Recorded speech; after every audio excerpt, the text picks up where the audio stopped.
Everyone knows how hard it is to build on a slope, and everyone knows how difficult it is to work with a metal frame.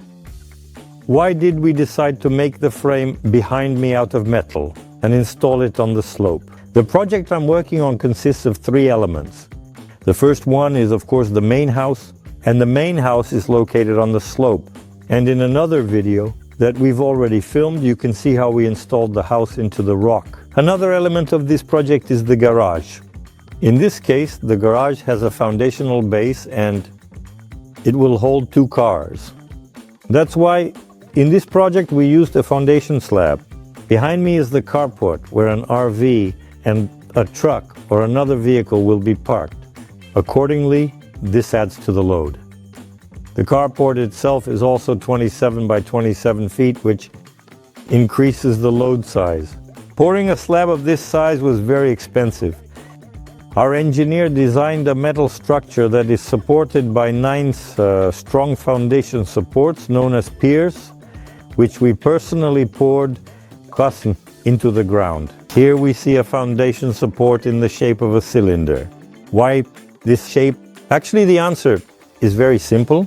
At the supplier, for example, Home Depot, you can see these cardboard cylinders that are used for forms. It's simple, cheap and easy. This cardboard is quite dense and holds the cement well inside. In our case, we needed a form that was 24 in size. We found 22 and installed it. Why? The size of the embed plate was 18 inches. Fit well on this base. The minimum size of our foundation base had to be 22 inches. After we determined the size and height of the form, we needed to dig the trenches. Here is a very important point. We needed to dig the trenches and reach the rocky ground. So the ground I'm standing on right now is fill, but underneath it is rock. And now if we look this way, you can see those big rocky stones. These are exactly the stones below which we can no longer go. These are exactly the big rocky stones. We have to hit them. Accordingly, each column has a different depth. For example, this column goes down almost 4 feet. And the column over there, where I pointed out the rocks, is buried a few feet deeper because we hit solid rock. This is a feature of the slope. Here in this spot, you can clearly see the remnants of the cardboard form. It may seem like just cardboard paper, but this material works really well. After the form is poured, the cardboard will need to be removed. Of course, each cardboard form, before pouring, you install the rebar belts and tie them to the MB. In this case, we have a quite large MB plate, and its thickness is 1.2 inches thick. And special rods were welded to it with the rebar ties connected inside. After everything is tied together into a single structure, concrete is poured inside. After the concrete is poured, we remove the formwork and get a beautiful view like this. It even looks quite nice. You can waterproof these columns or you can choose not to. It depends on what is specified in your structural drawings. If the slope comes to your home, you will need to install a French drain that will direct water away. Since we are working on a slope with foundation structures, it is quite difficult and expensive to set the foundation blocks in height. If you pay attention, you'll notice that almost every block has a different height. This is done just in order to conserve the client's financial resources, because the height can already be adjusted with the metal frame.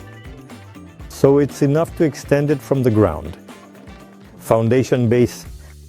More than 1 foot of this will be enough for the water to flow around it and for the foundation to work perfectly.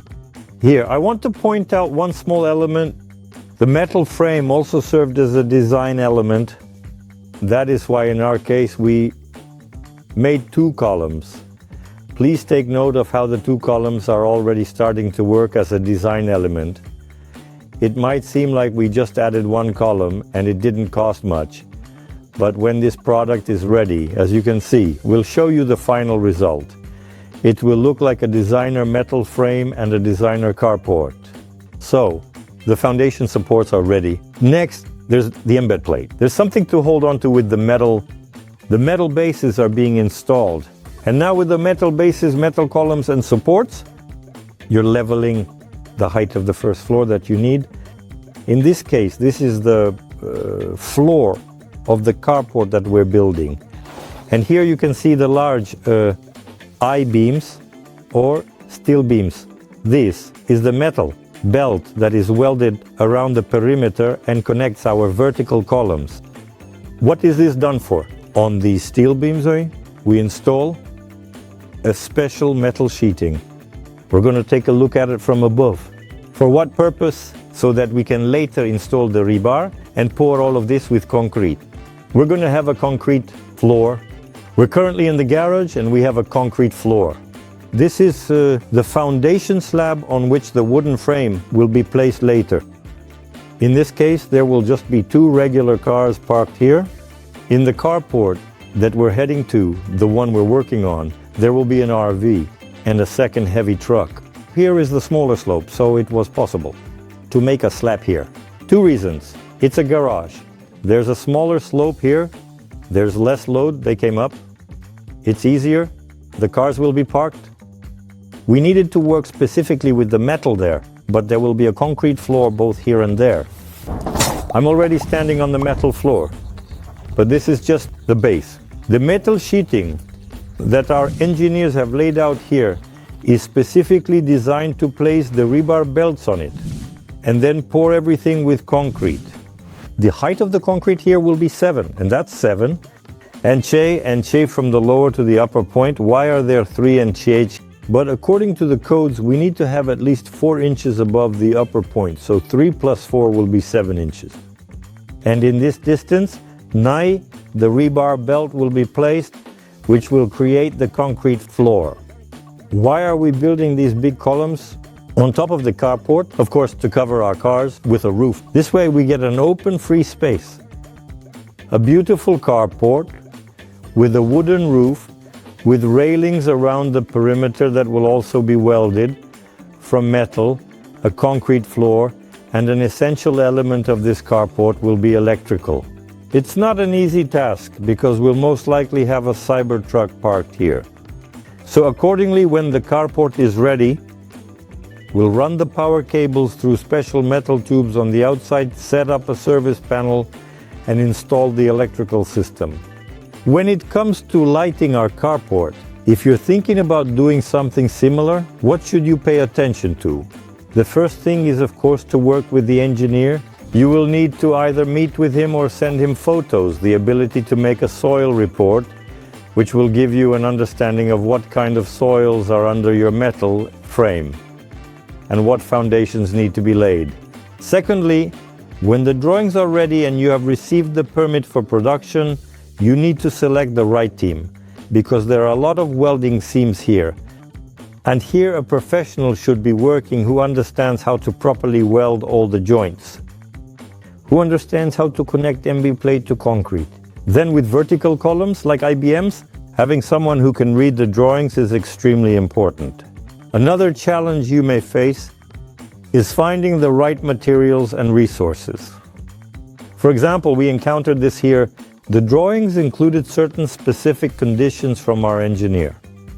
For example, the pipe was certainly supposed to be 6x6 with a 1-inch wall. The height, for example, of this column, in some places it reached 26 feet. If taken from the 0 point to the top, that is, it was impossible to find such a pipe of the same length.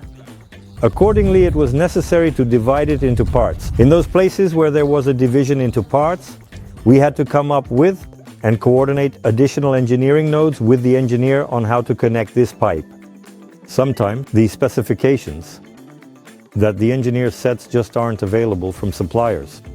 For example, this sheet we have, the engineer laid a 20 gauge sheet, that is the thickness of the metal, and the supplier had 18. So we either had to wait several weeks for that sheet to be produced and delivered to us, or take the 18. We replaced the sheet and installed the 18. It's much better. In terms of price, it's even cheaper than the 20 because it's in stock. Groove. And you can buy it at any time. And the last thing to pay attention to, this of course is inspections. When your parts of the work are done, the foundation is poured. The welded frame is all set for pouring the platform. You need to go through inspections. Don't forget to do it, because each inspection gives you an opportunity to check, is everything done correctly? Is everything done with quality? And are you following the codes so that you can get the documents for your product later? Friends, if you need such a corporate for your plane or helicopter, write to us, reach out, leave us a comment, like this video, and we'll see you in the next broadcast.